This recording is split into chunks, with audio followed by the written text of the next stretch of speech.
ಇನ್ನು ಶಾಸಕ ಮುನಿರತ್ನ ಮೇಲೆ ಮೊಟ್ಟೆ ಎಸೆತ ಪ್ರಕರಣಕ್ಕೆ ಸಂಬಂಧಪಟ್ಟಂತೆ ಈಗ ಹೊಸ ತಿರುವು ಪಡ್ಕೊಳ್ತಾ ಇದೆ ಪ್ರಕರಣ. ಯಾಕೆಂದರೆ ಈಗ ಶಾಸಕರೇ ಖುದ್ದಾಗಿ ದೂರನ್ನು ಕೊಟ್ಟಿದ್ದಾರೆ. ಸುಮಾರು 150 ಮಂದಿ ವಿರುದ್ಧ, ಒಂದಲ್ಲ ಎರಡಲ್ಲ 150 ಮಂದಿ ವಿರುದ್ಧ ಗಂಭೀರವಾದಂಥ ದೂರನ್ನು ಅವರು ನೀಡಿದ್ದಾರೆ. ಜೊತೆಗೆ ಕಾಂಗ್ರೆಸ್ನ ಅನೇಕ ಶಾಸಕರು, ನಾಯಕರು, ಸ್ಥಳೀಯ ಕಾರ್ಯಕರ್ತರು ಇವರೆಲ್ಲರ ವಿರುದ್ಧವೂ ಕೂಡ ಆ ದೂರಿನಲ್ಲಿ ಅವರ ಹೆಸರನ್ನು ಉಲ್ಲೇಖ ಮಾಡಿದ್ದಾರೆ. ಇದರ ಜೊತೆಗೆ ಆ ಪ್ರಕರಣದಲ್ಲಿ ಏನಾಯಿತು, ನನ್ನ ಮೇಲೆ ಆ್ಯಸಿಡ್ ದಾಳಿ ಸೇರಿದಂತೆ ಯಾವ ರೀತಿ ಅಂತ ಷಡ್ಯಂತ್ರ ಮಾಡಿದ್ದಾರೆ ಅನ್ನುವಂಥ ಆರೋಪವನ್ನು ಕೂಡ ಅದರಲ್ಲಿ ಹೊರಿಸಿದ್ದಾರೆ. ಅದರ ವಿವರ, ಸಂಪೂರ್ಣ ದೂರಿನ ಸಾರಾಂಶ ಈ ಸ್ಟೋರಿಯಲ್ಲಿ ನೋಡೋಣ.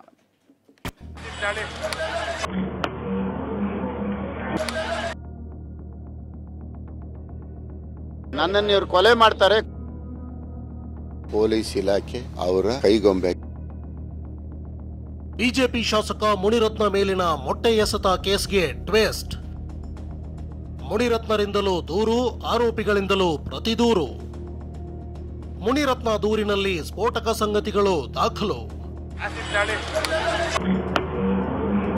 ಬಿಜೆಪಿ ಶಾಸಕ ಮುನಿರತ್ನ ಮೇಲೆ ನಿನ್ನೆ ನಡೆದ ಮೊಟ್ಟೆ ಎಸೆತ ಪ್ರಕರಣದ ತನಿಖೆ ಚುರುಕುಗೊಂಡಿದ್ದು, ಮುನಿರತ್ನ ನೀಡಿದ ದೂರಿನ ಅನ್ವಯ ನಂದಿನಿ ಲೇಔಟ್ ಪೊಲೀಸ್ ಠಾಣೆಯಲ್ಲಿ ಎಫ್ಐಆರ್ ದಾಖಲಾಗಿದೆ. ಒಳಸಂಚು ರೂಪಿಸಿ ಹಲ್ಲೆ ಮತ್ತು ಕೊಲೆ ಮಾಡುವ ಉದ್ದೇಶದ ಭಾಗವಾಗಿ ಮೊಟ್ಟೆ ಎಸೆಯಲಾಗಿದೆ ಎಂದು ಮುನಿರತ್ನ ದೂರು ನೀಡಿದ್ದಾರೆ. ಅಷ್ಟೇ ಅಲ್ಲ, ಮುನಿರತ್ನ ನೀಡಿದ ದೂರಿನಲ್ಲಿ ಸ್ಫೋಟಕ ಸಂಗತಿಗಳು ದಾಖಲಾಗಿವೆ. ಮುನಿರತ್ನ ನೀಡಿರುವ ದೂರಿನಲ್ಲಿ ಮಾಜಿ ಸಂಸದ ಡಿಕೆ ಸುರೇಶ್, ಕುಸುಮಾ, ಸಚಿವೆ ಲಕ್ಷ್ಮೀ ಹೆಬ್ಬಾಳ್ಕರ್ ಹೆಸರು ಸೇರಿದಂತೆ 100 ರಿಂದ 150 ಜನರ ವಿರುದ್ಧ ಮುನಿರತ್ನ ದೂರು ನೀಡಿದ್ದಾರೆ.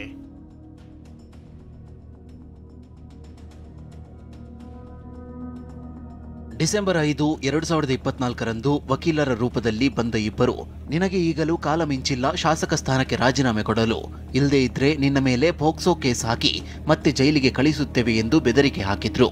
ನಮ್ಮ ಅಣ್ಣ ಡಿಕೆ ಸುರೇಶ್ ಸಂತೋಷವಾಗಿರಬೇಕು. ಲೋಕಸಭಾ ಚುನಾವಣೆಯಲ್ಲಿ ಡಿಕೆ ಸುರೇಶ್ ಅವರನ್ನ ಸೋಲಿಸಿದ್ದಕ್ಕಾಗಿ ಅವರು ನೊಂದಿದ್ದಾರೆ. ಅವರು ಸಂತೋಷವಾಗಿರಬೇಕಾದ್ರೆ ಕುಸುಮಾರ್ ಅವರು ರಾಜರಾಜೇಶ್ವರಿ ಕ್ಷೇತ್ರದಲ್ಲಿ ಶಾಸಕರಾಗಬೇಕು. ಮುಂದಿನ ದಿನಗಳಲ್ಲಿ ಲಕ್ಷ್ಮೀ ಹೆಬ್ಬಾಳ್ಕರ್ ಅವರ ಹಾಗೆ ಸಚಿವರಾಗಿ ನೋಡಬೇಕು. ಹೀಗಾಗಿ ನೀನು ರಾಜೀನಾಮೆ ಕೊಟ್ಟರೆ ಜೀವ ಉಳಿಯುತ್ತದೆ. ಇಲ್ಲದಿದ್ರೆ 100-150 ಜನ ಸೇರಿಸಿ ಒಟ್ಟಿಗೆ ಬಂದು ನೀನು ಯಾವುದೇ ಕಾರ್ಯಕ್ರಮದಲ್ಲಿ ಭಾಗವಹಿಸಿದ್ರೆ ಆಸಿಡ್, ಕೋಳಿ ಮೊಟ್ಟೆ ಹಾಕಿ ನಿನ್ನ ಬಟ್ಟೆ ಹರಿದು ಮುಖಕ್ಕೆ ಮಸಿ ಬಳಿದು ಚಪ್ಪಲಿ ಹಾರ ಹಾಕುತ್ತೇವೆ, ಹೀಗೆಂದು ಬೆದರಿಕೆ ಹಾಕಿದ್ದಾರೆ. ಹೀಗೆಂದು ಶಾಸಕ ಮುನಿರತ್ನ ತಮ್ಮ ದೂರಿನಲ್ಲಿ ಉಲ್ಲೇಖಿಸಿದ್ದಾರೆ. ಇತ್ತ ಇನ್ನೊಂದು ಕಡೆ ಮೊಟ್ಟೆ ಎಸೆದವರು ಎನ್ನಲಾದ ಆರೋಪಿಗಳಿಂದಲೂ ಪ್ರತಿ ದೂರು ದಾಖಲಾಗಿದೆ. ತಮ್ಮ ಮೇಲೆ ಗುಂಪು ಕಟ್ಟಿ ಹಲ್ಲೆ ಮಾಡಿದ್ದಾರೆಂದು ವಿಶ್ವನಾಥ್, ಕೃಷ್ಣಮೂರ್ತಿ ಮತ್ತು ಚಂದ್ರು ಪ್ರತಿ ದೂರು ದಾಖಲಿಸಿದ್ದಾರೆ. ಈ ಮಧ್ಯೆ ನಿನ್ನೆ ಕೆಸಿ ಜನರಲ್ ಆಸ್ಪತ್ರೆಗೆ ದಾಖಲಾಗಿದ್ದ ಶಾಸಕ ಮುನಿರತ್ನ ಇಂದು ಡಿಸ್ಚಾರ್ಜ್ ಆಗಿದ್ದಾರೆ. ಸದ್ಯ ಅವರ ಆರೋಗ್ಯ ಸ್ಥಿರವಾಗಿದೆ ಎಂದು ವೈದ್ಯರು ತಿಳಿಸಿದ್ದಾರೆ.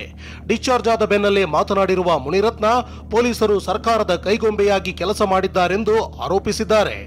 ಈಗ ಮೆಡಿಸಿನ್ ಎಲ್ಲ ಕೊಟ್ಟಿದ್ದಾರೆ, ರಾತ್ರಿ ಎಲ್ಲ ಇಂಜೆಕ್ಷನ್ ಎಲ್ಲ ಕೊಟ್ಟಿದ್ದಾರೆ, ಡಿಸ್ಚಾರ್ಜ್ ಮಾಡಿದ್ದಾರೆ. ಪೊಲೀಸ್ ಇಲಾಖೆ ಅವರ ಕೈಗೊಂಬೆಯಾಗಿ ಕೆಲಸ ಮಾಡ್ತಾರೆ.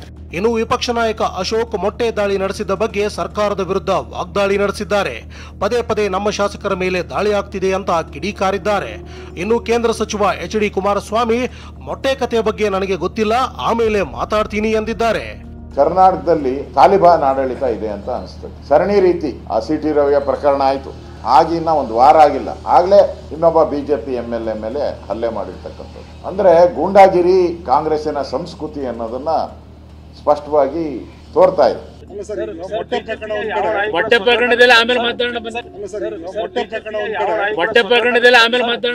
ವಿಪಕ್ಷ ನಾಯಕರ ಆರೋಪಕ್ಕೆ ಕಾಂಗ್ರೆಸ್ ನಾಯಕರು ತಿರುಗೇಟು ಕೊಟ್ಟಿದ್ದಾರೆ.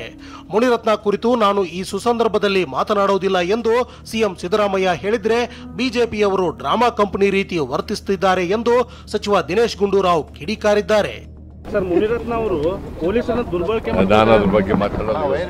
ಮುನಿರತ್ನ ಬಗ್ಗೆ ಇವತ್ತು ಗಾಂಧಿ ಶುಭ ಸಂದರ್ಭದಲ್ಲಿ ನಾವೆಲ್ಲ ಮಾತಾಡೋದಿಲ್ಲ. ಯಾವ ರೀತಿಯಾಗಿ ಭಾರತೀಯ ಜನತಾ ಪಾರ್ಟಿ ಡ್ರಾಮಾ ಕಂಪನಿ ಥರ ವರ್ತನೆ ಮಾಡ್ತಾ ಇದೆ, ಏನೋ ಒಂದು ಘಟನೆ ಆಗಿದೆ, ಅದಕ್ಕೆ ಪೊಲೀಸ್ ಕೂಡ ಅರೆಸ್ಟ್ ಮಾಡಿದ್ದಾರೆ.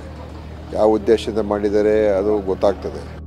ಇನ್ನು ತಮ್ಮ ಪುತ್ರಿ ಕುಸುಮಾ ಹೆಸರು ಎಳೆದು ತಂದಿರುವುದಕ್ಕೆ ತಂದೆ ಹನುಮಂತರಾಯಪ್ಪ ಮುನಿರತ್ನ ವಿರುದ್ಧ ಆಕ್ರೋಶಗೊಂಡಿದ್ದಾರೆ. ಮುನಿರತ್ನ ಒಬ್ಬ ನೀಚ, ನಿನ್ನೆಯ ಘಟನೆ ಅವನದೇ ಪ್ರಾಯೋಜಿತ ಎಂದಿದ್ದಾರೆ. ಮುನಿರತ್ನ ಅವರ ಪ್ರಾಯೋಜಿತ ಕಾರ್ಯಕ್ರಮ, ಅವರ ಆಪಾದನೆಗಳು ಮಾಡ್ತಾನೆ ಇದ್ದಾರೆ. ಸಾರ್ವಜನಿಕರ ಗಮನವನ್ನು ಬೇರೆಡೆ ಸೆಳಿಬೇಕು ಅಂತೇಳಿ ಅವ್ರ ಮೇಲಿರ್ತಕ್ಕಂಥ ಆಪಾದನೆಗಳಿಂದ ನಾಟಕ ಆಡಿ ಆಚೆ ಬರಬೇಕು ಅಂತ ಹೇಳಿ ನಾಟಕ ಆಡ್ತಾ ಇದ್ದಾರೆ.